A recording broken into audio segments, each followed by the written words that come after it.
Hello, everyone. I'm Neil Richardson, CEO and President of the St. Louis Development Corporation. It's a pleasure to welcome you all to this important webinar about the North St. Louis Small Business and Nonprofit Grant Program. Today, we gather to discuss a program that reflects our commitment to fostering growth, resilience, and prosperity in North St. Louis City.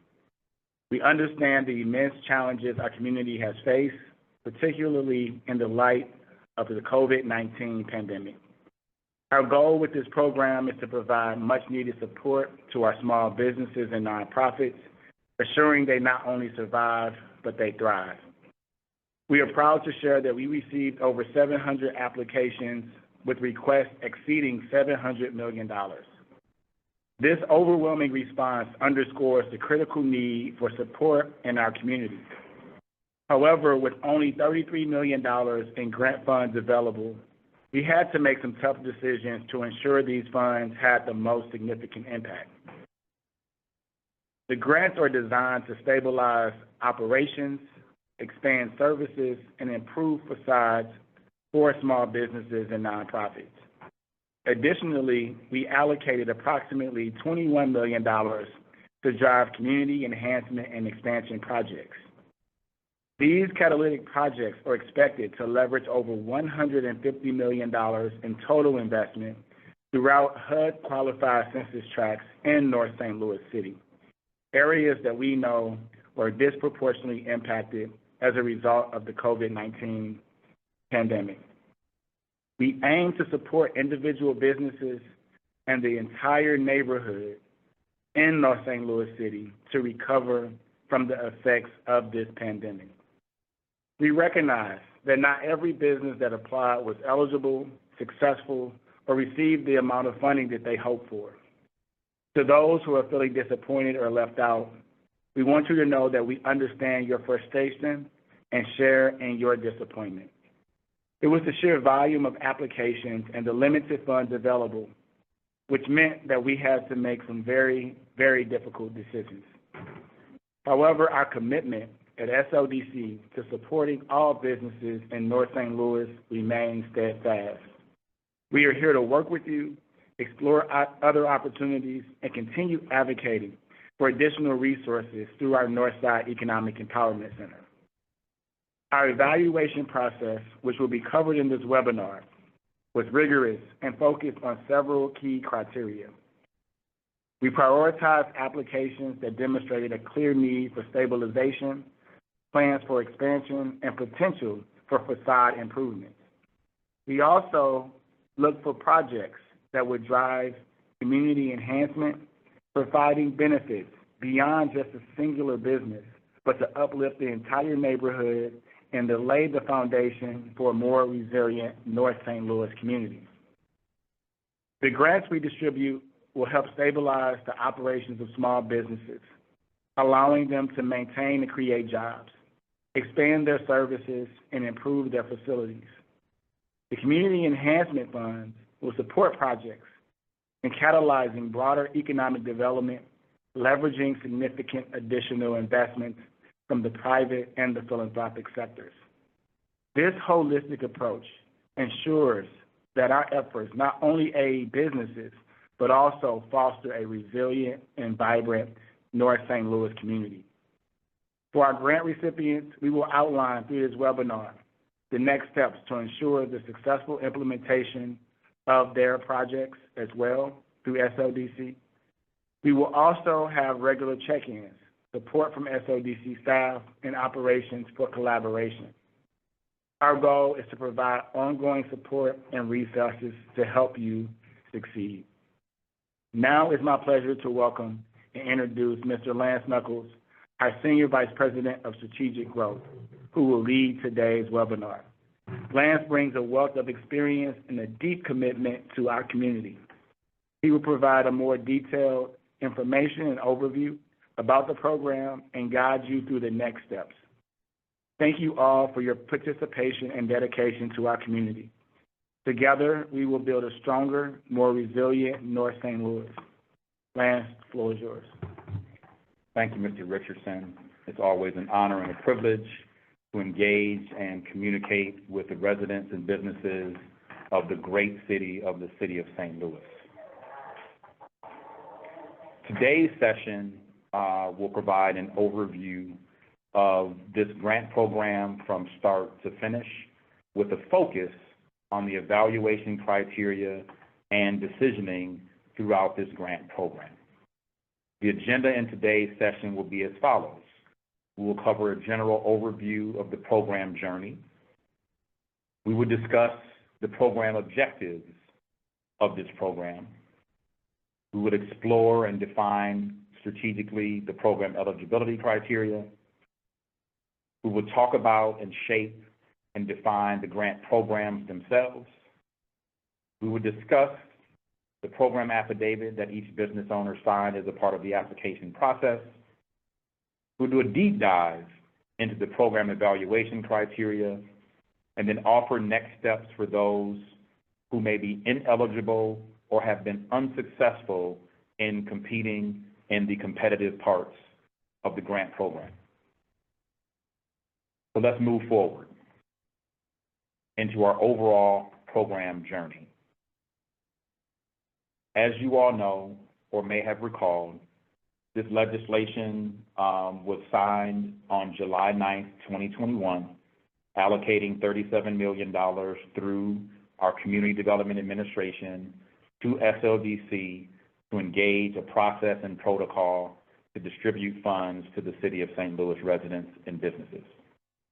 In June 1st of 2022, SLDC launched its first application for this program, and with that first application received 227 applications prior to the program pause, as the legislative body and executive branch engaged in discussion about the revision of the original legislation and ordinance. July 12th, the legislation ordinance 71696 was signed into effect by Mayor Jones and then moved effectively into action on August 12th of 2023. Pursuant that legislation being signed, a new application was launched that not only include community enhancement, but as well as the expansion, stabilization, and capacity building grant opportunities as a part of the application process.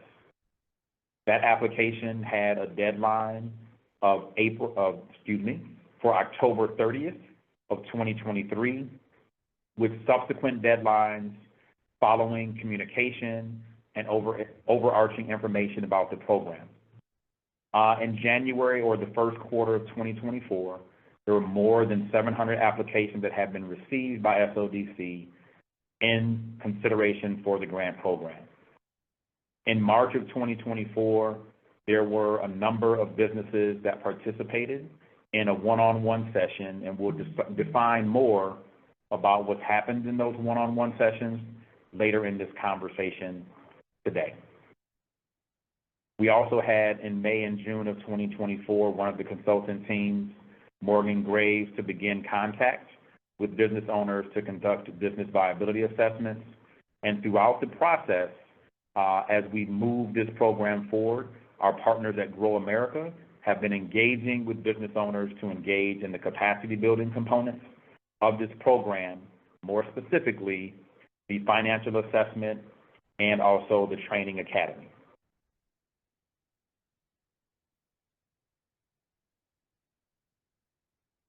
I would like to take a moment and really define and discuss some of the program objectives.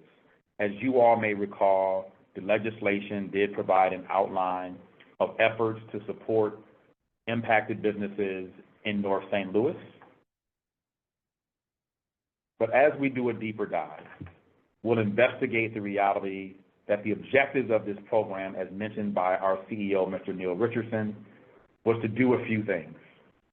Invest in North St. Louis small businesses, revitalize commercial corridors within North St. Louis, improve access to community amenities.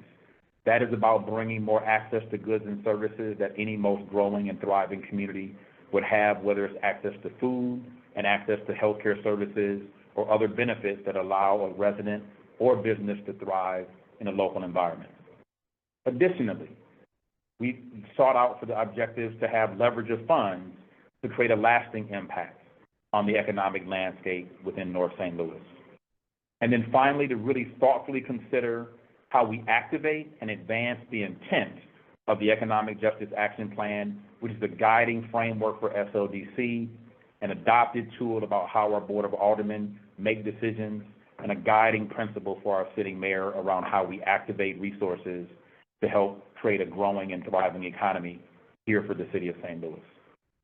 I will also just call out a section of the legislation within Ordinance 71504, page 5, line 6, that this funding will be used for grants to stabilize and expand small businesses and nonprofits, grants to add providers of needed services to neighborhoods, as well as grants to cover a percentage of costs for business or community enhancement projects. And so the objectives of the program are really thoughtful and considerate around the realities that North St. Louis has been a part of our great city that has not received the level of investment as other parts of our city. Notwithstanding, there are parts of our city that have not received the same economic investment. However, this legislation did have a focus and intent to transform the lived environment, more importantly, the built environment for businesses and families located in North St. Louis. So as we begin to explore program eligibility, I would like to make sure that we understand that program eligibility defines the framework for how a business would be considered in being participatory in the program and then moving into an evaluation criteria. So first we have our geographic eligibility. That comes in a couple ways.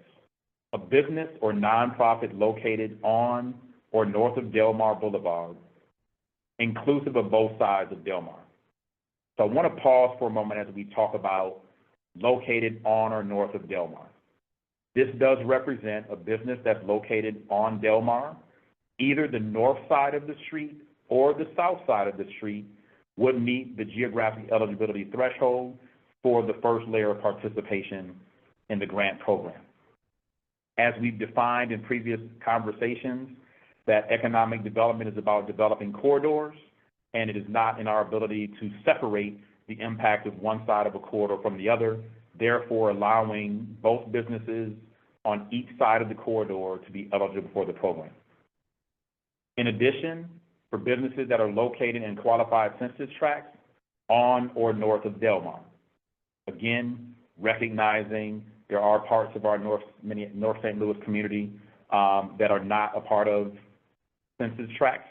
We've also then understood that a business located in an Economic Justice Index Area 1, 2, or 3 would also allow that business who is located on or north of Delmar to have full participation from a geographic perspective. The way we went about providing proof of address is that businesses were required to do one of a few things: provide a current lease, a purchase agreement, or using utility bills to verify the business location and that operations is happening there. Also, for businesses that were seeking to participate in the program through the community enhancement part of the program, having site control, which means ownership, executed lease agreement, or an executed option agreement, was required to move forward. This does not include virtual office leases.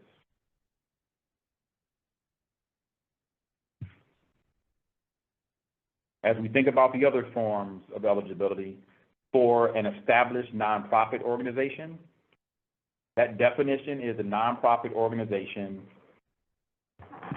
is a legal entity organized and operated for collective, public, and social benefit, in contrast with an entity that operates as a business aiming to generate profit for its owners. As a part of being deemed an established nonprofit organization, the following items were required to be provided as a part of your application packet: the Articles of Incorporation, the current bylaws of the organization, a good standing certificate from the Missouri Secretary of State, federal and state tax designation, IRS 501c3 status, and state tax exempt letter. A business license exemption letter from the City of St. Louis License Collector's Office, unique entity identification number, not included within the federal exclusive debarment database, and then meet the geographic eligibility criteria. So these were the documents required for a business, more specifically a nonprofit, to meet the established business threshold for a nonprofit business status. For small businesses, definitions of a small businesses are types of LLCs, corporations, partnerships, and sole proprietors, which have a small number of employees. Small Business Administration defines a small business as employing 500 or fewer employees. However, this grant will prioritize small businesses with 100 employees or less. To meet the established threshold for a small business, businesses were required to provide the following documentation.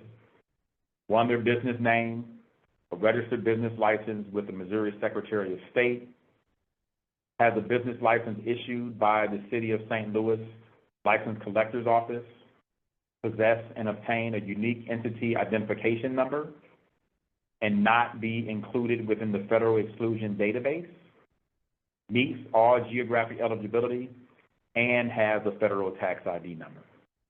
And so again, these last two sections are really defining a business or a nonprofit being identified as an established entity. In addition to the other documents we just referred to, business viability assessment was also conducted and will continue to be conducted on businesses within the program. This is about a site visit and confirmation of business entity and viability is required for each business to participate in this part of the program. The requirements here are verification of business address provided within the application, verification of business address where operations and storage of business records can be observed, and again, a virtual office space lease is not an eligible ability to meet the business viability assessment. So now that we've talked through the basis of eligibility, we would like to walk into the grant programs that are a part of the North St. Louis Small Business and Nonprofit Grant Program as defined in Board Bill 37. The programs are as follows. Capacity building grants, which includes the financial assessment and the Technical Assistance Academy, where that program has $2 million allocated to support the businesses receiving the benefits in that program. Stabilization grants are really offered on a first-come, first-served basis, and in that program, there's $1.5 million allocated to support businesses pursuing the non-competitive portion of the grant program. On the competitive side of the grant program, which is the operational expansion grants, there's $6 million that has been allocated to support that part of the program.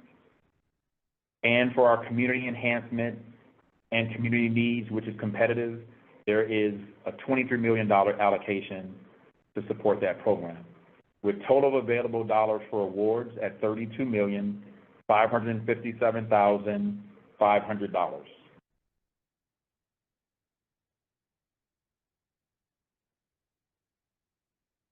As we move into the evaluation program, we think it's really important for businesses and community to understand the amount of inquiry and submission related to this program. And so again, as I mentioned in the previous slide, the total available funds for this program was $32,557,500. The total request by eligible applicants is $413,272,072. As you all can see, the need in the community is great for a limited amount of funds. And again, the evaluation criteria we'll walk through later in our conversation was critically important for us to be able to ensure an equitable distribution of resources across these programs. And so in a deeper dive, when we look at the stabilization program, there are 102 businesses in that program with a combined request of $13,634,846. Excuse me, let me restate that.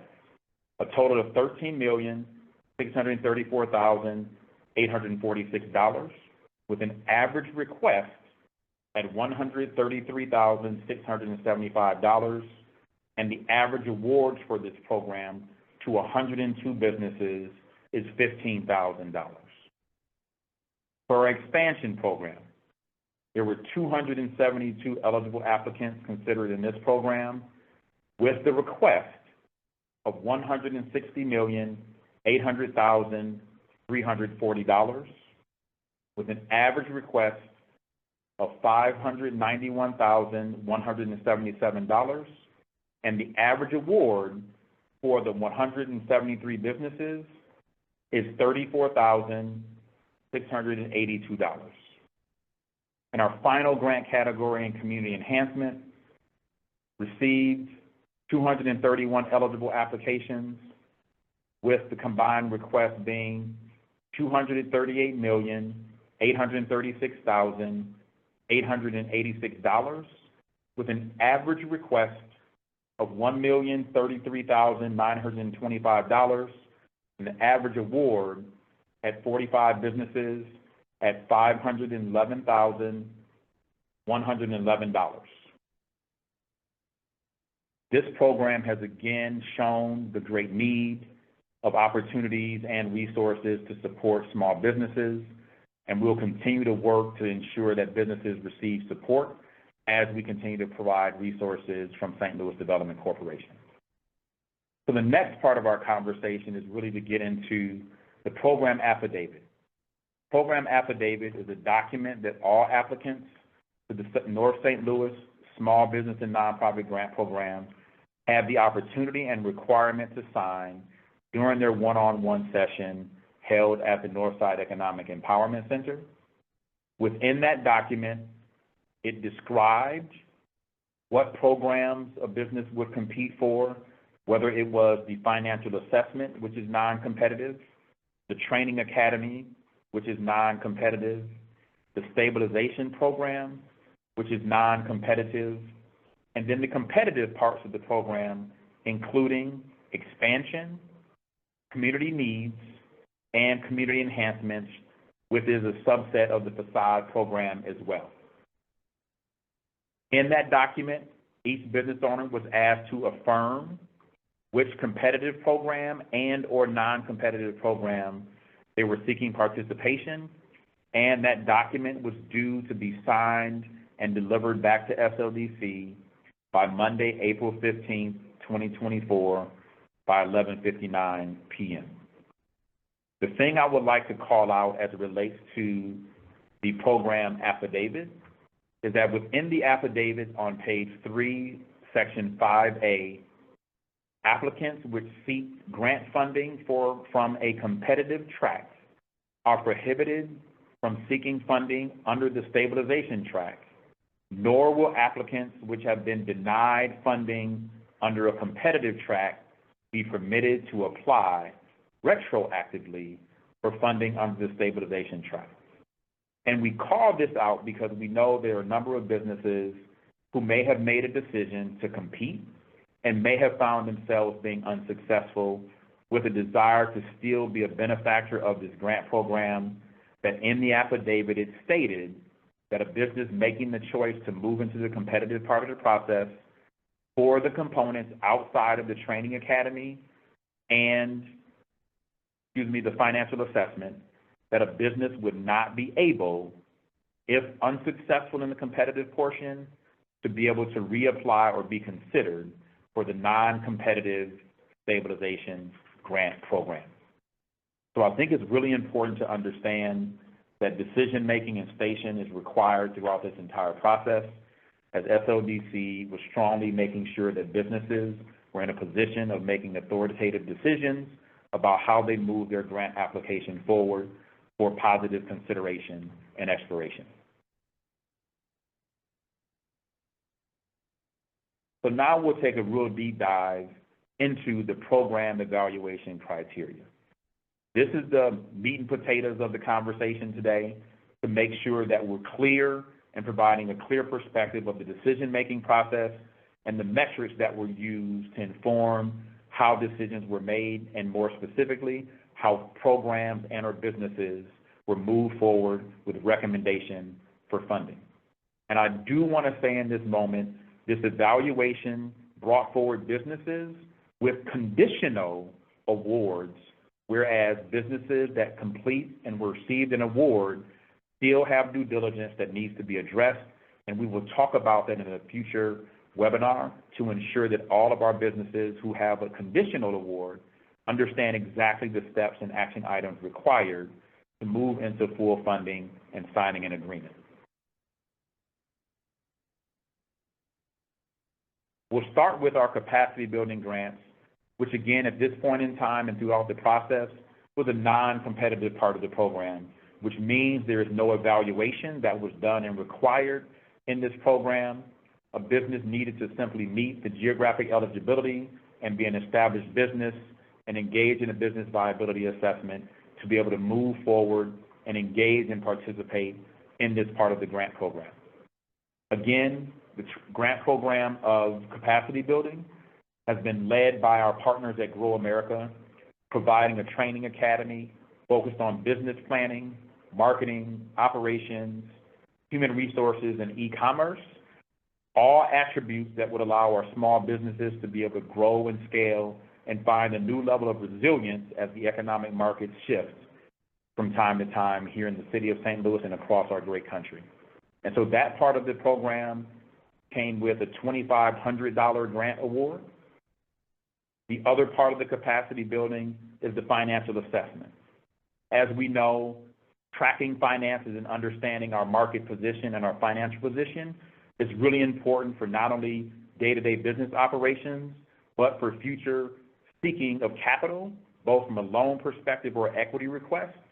Businesses to understand their financial position is a position of strength, and so this is also a part of the capacity building that's being provided to businesses within this program. And within the financial assessment, all businesses would receive a balance sheet, income statement, a profit and loss statement, as well as projections to help a business look into the future about how they would need to generate revenue to cover operating expenses. And that financial assessment came with it a $2,500 grant. And so both capacity building components, training academy and the financial assessment, bring together a $5,000 grant award for benefits of the businesses in the program.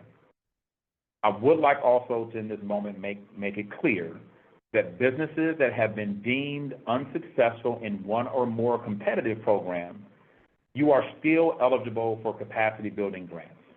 I want to make sure that's really clear, that if you were communicated and you're unsuccessful with a competitive part of the program, you are still eligible to participate in the training academy to ensure that you have the additional support and capacity building to help your business move into the future.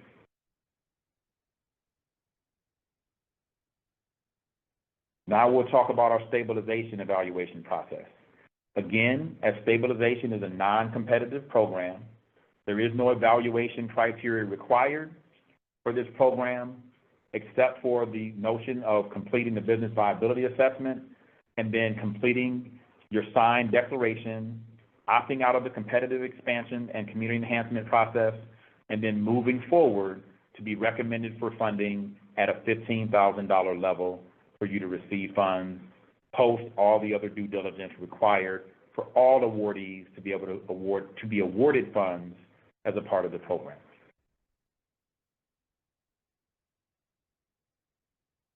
Operational expansion evaluation process.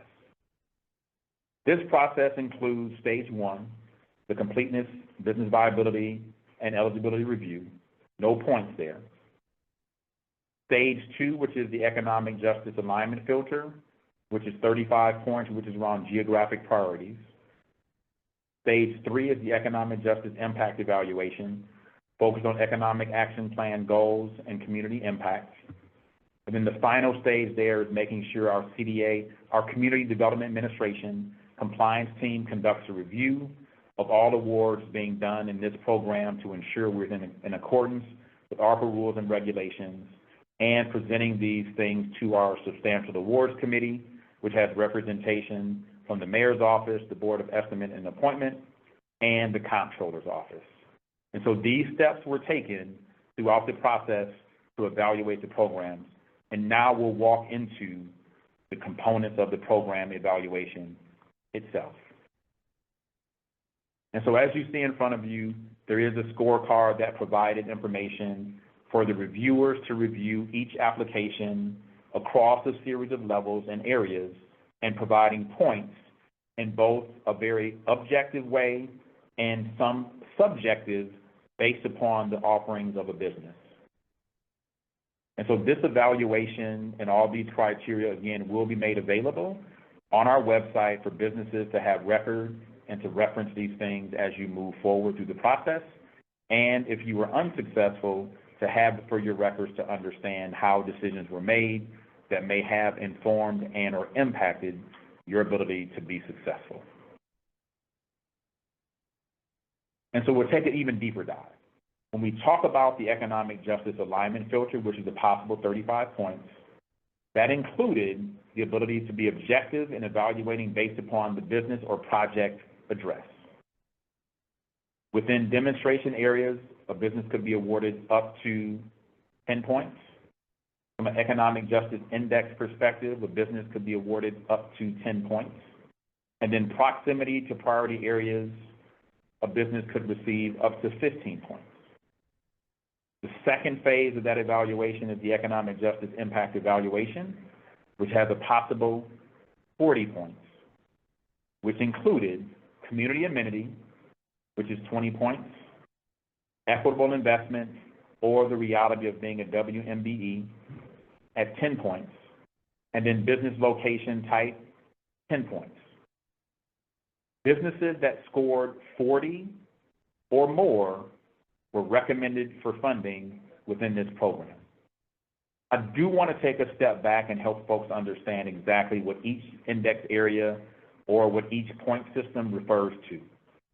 So when we talk about the economic justice alignment filter, the demonstration areas are reflective of the demonstration areas located in North St. Louis, which is, demonstration, I'm going crazy, which is Project Connect, the 6 neighborhoods in Project Connect, also the MLK Corridor, and Walnut Park East and West.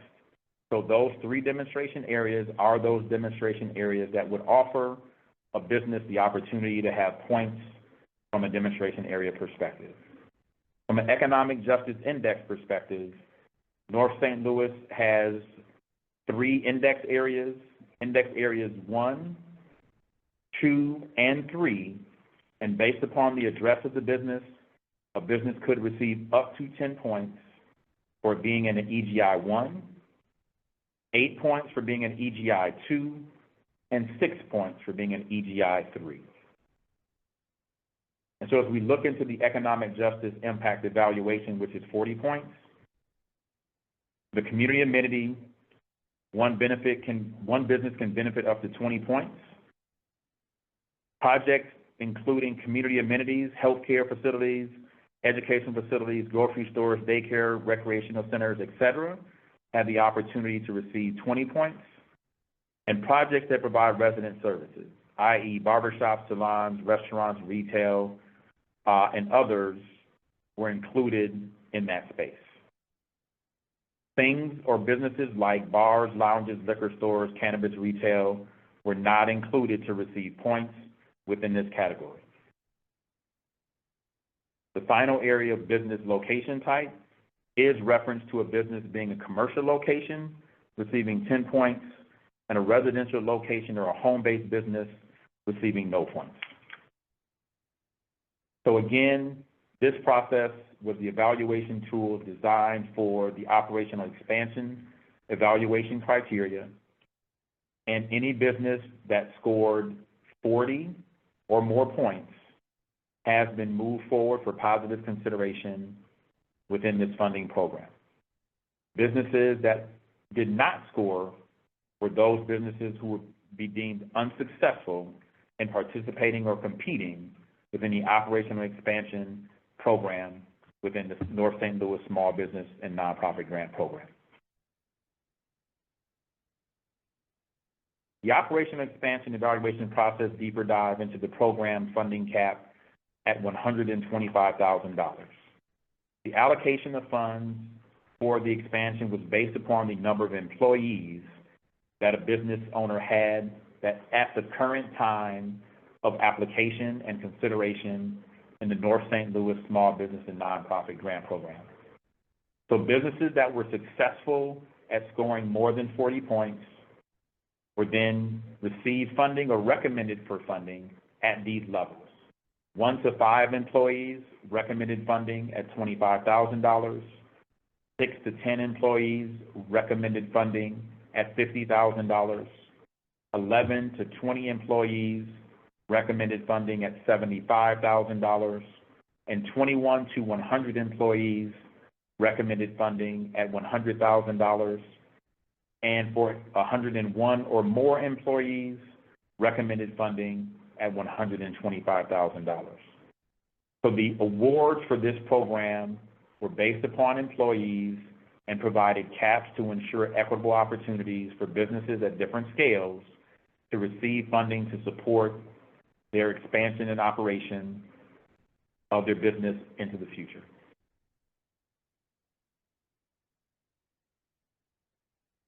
We'll now move on to the community enhancement evaluation process. This process was inclusive of 5 stages. Stage 1, again, completeness, business viability, and eligibility review. Stage 2, the economic justice alignment filter, with 2 areas of scoring and geographic priorities for 50 points and application review for 50 points. Stage 3, the economic justice impact evaluation for a total of 40 points, inclusive of applicant qualifications, financial feasibility, economic justice action plan goal alignment, and community impact. I do want to say that in this part of the program that was the subjective part of the evaluation, there were 9 reviewers, and each file was reviewed by 3 separate reviewers, and those reviewers were representatives of our Community Development Administration and 2 employees from SODC who are not related to or connected to the operations and management of the North St. Louis Small Business and Nonprofit Grant Program. I think it's really important to share that evaluation, whereas the subjective parts of this program were not left in the hands of leadership in SODC, but our compliance partner at the Community Development Administration and 2 internal employees with no relationship to the operation and the protocols of this grant program. Stage 4 is SODC executive review and staff review. And then step 5, or stage 5, is the CDA compliance and eligibility review, and then moving these recommendations forward to the Substantial Awards Committee, again with representatives from Mayor Jones' office, the Board of Estimate and Apportionment, and the Comptroller's office for this program evaluation.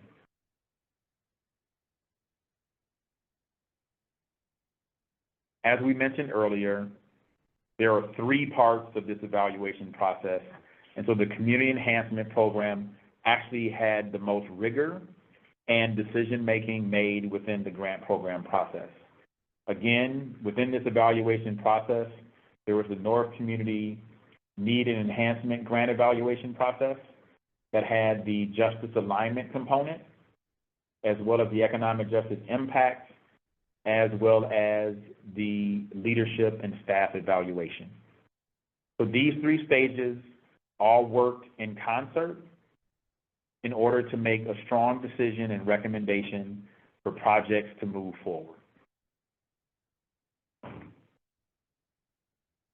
Let's take a little deeper dive into the community enhancement evaluation criteria.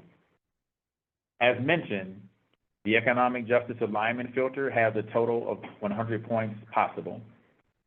This is a very objective evaluation based upon the business or project address, with 50 points being offered for geographic priorities and 50 points for the overall application review. And within that structure, businesses that scored 65 points or higher were those businesses that were moved forward for recommendation and consideration in the economic justice impact evaluation.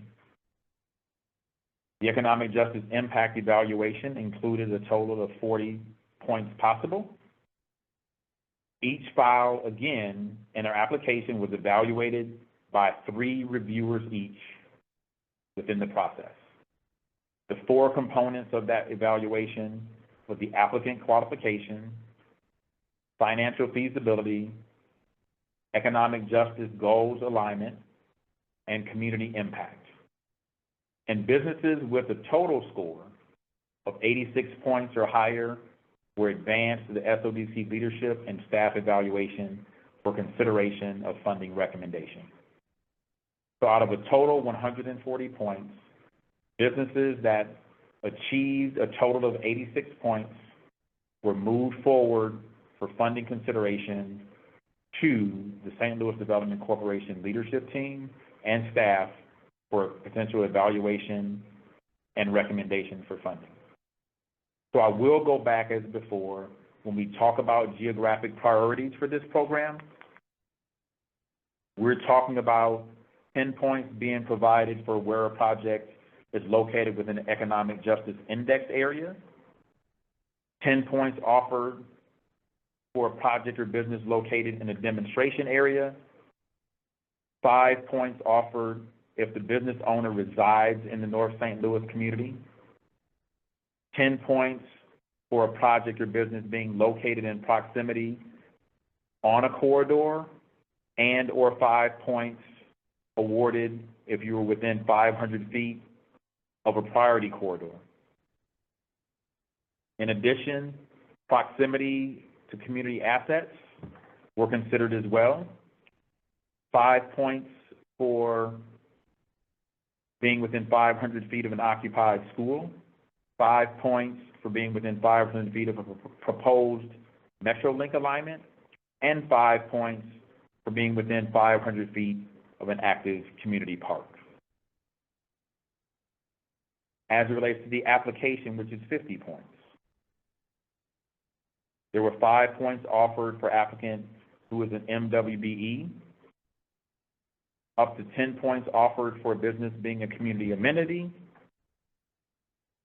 and 20 points provided for a business who provided a clear and defined proposal and request, and 15 points for a project that has a clear budget. And so I wanted to walk through those evaluations for both the 50 points, the 100 points in the application and geographic priorities, as well as the 40 points in relationship to the economic justice evaluation. So if we do a deeper dive into the economic justice evaluation, the applicant qualifications up to 10 points was really defined around the project or business owner's track record of successfully executing a project and the staff capacity and or partnerships to successfully execute the proposed budget as provided. In addition, the financial assessment or financial feasibility was around the ability of the project's budget to be complete, responsible, sustainable, and leveraged with other funds to ensure impact. For the economic justice action plan goals, points were provided for meeting all 5 planned priority goals. Points were provided for meeting 4 planned priority goals at 8 points, meeting 3 planned priority goals at 6 points, meets 2 planned priority goals at 4 points, and meets one plan priority goal at 2 points. And if a project or business did not meet any of the plan priorities, they were offered 0 points within this point evaluation. The final component is community impact. And community impact was defined in 2 categories: direct and lasting impact on the need, and in the form of 10 points, and 5 points for indirect and marginal impact on need, and then 0 points where there is no clear design or impact defined within the project outcomes or impact, or they're not realistic or measurable. So again, I want to reiterate the evaluation process for the community enhancement was extremely rigorous, finding ways to pair the geographic location and proximity of a business, and then also the impact desired and required to leverage American Rescue Plan Act funds for the long-term sustainability and growth of businesses in North St. Louis.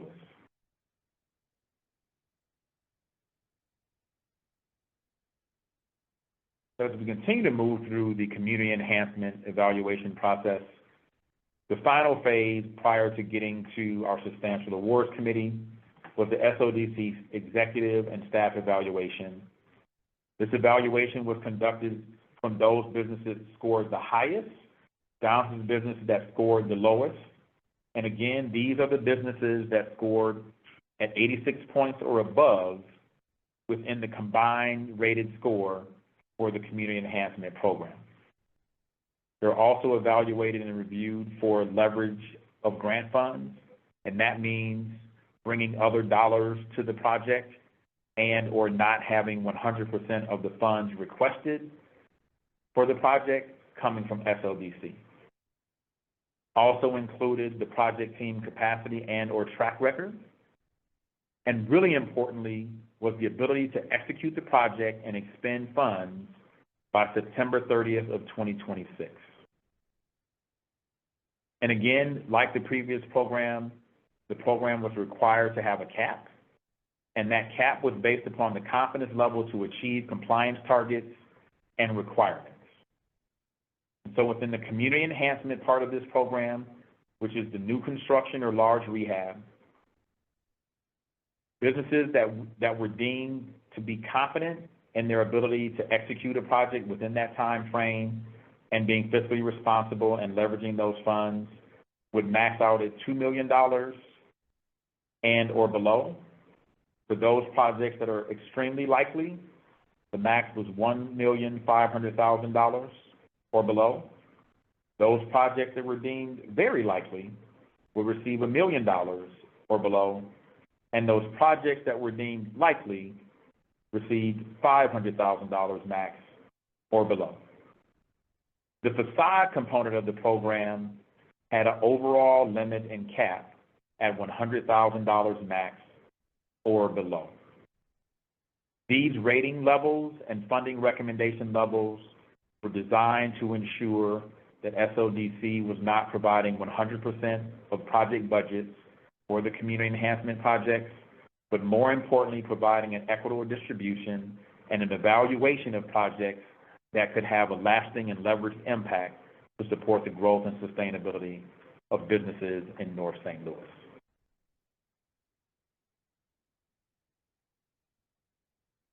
So in our final component of this webinar today, we really want to talk a little bit more about ineligibility and unsuccessful applicants and what next steps might be for you within this process.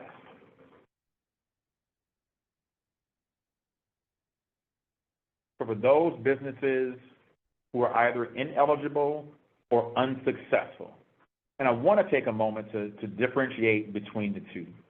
Ineligible would mean that a business did not meet some of the early criteria, geographic or eligibility criteria, and unsuccessful would mean that a business chose to participate within a competitive grant program and was unsuccessful at being scored high or having their application scored high enough to be moved forward for funding recommendation. And so the phase one of this work is a reconsideration committee is actively reviewing files on an ongoing basis to explore and identify any inconsistencies in the due diligence process of the program and its execution. However, the SODC compliance staff determines applications that are eligible for reconsideration based upon an SODC, any SODC oversight within the application review process. So what that means is our compliance team is actively reviewing all the processes and protocols that have been put into place, both in the operations and the evaluation with the programs, and assessing if in any application there was a misstep or misevaluation, and if they do identify something that deems to be worthy of being miscommunicated or misexecuted or misread, that they would then bring that forward to the reconsideration committee to explore if that business application would be reconsidered and or adjusted to compete for the program in which it chose to participate. The phase 2 part of this process is really in the hands of business owners as they move forward. If you find yourself ineligible and or unsuccessful, you will receive an email communication that will include the ability for you to sign up to engage in a one-on-one application debrief session. And once you get that, it will be up to you to decide if you choose to have a debrief session with SODC staff.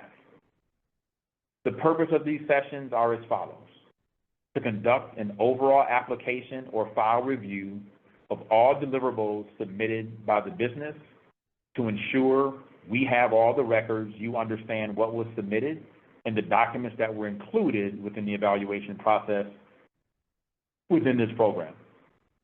It would also provide unsuccessful businesses owners the opportunity to see overall scores within the program. So each business would also then be able to see their score and what their score is in relationship to other businesses, or what ranking that you were able to succeed or unsuccessfully or successfully achieve within the grant program. And if there's other items that a business deems that they would like to discuss, we can elevate any other remaining issues for consideration post the conducting of a one-on-one application debrief session. So I would like to say it's really important for all of our businesses who feel that the process has worked in their favor or not worked in their favor, please sign up for an application debrief to allow the SODC staff to run through your file in its totality and offer you an opportunity to see how you scored in order to ensure that the program has been equitable and transparent about where you sit in relationship to your peers.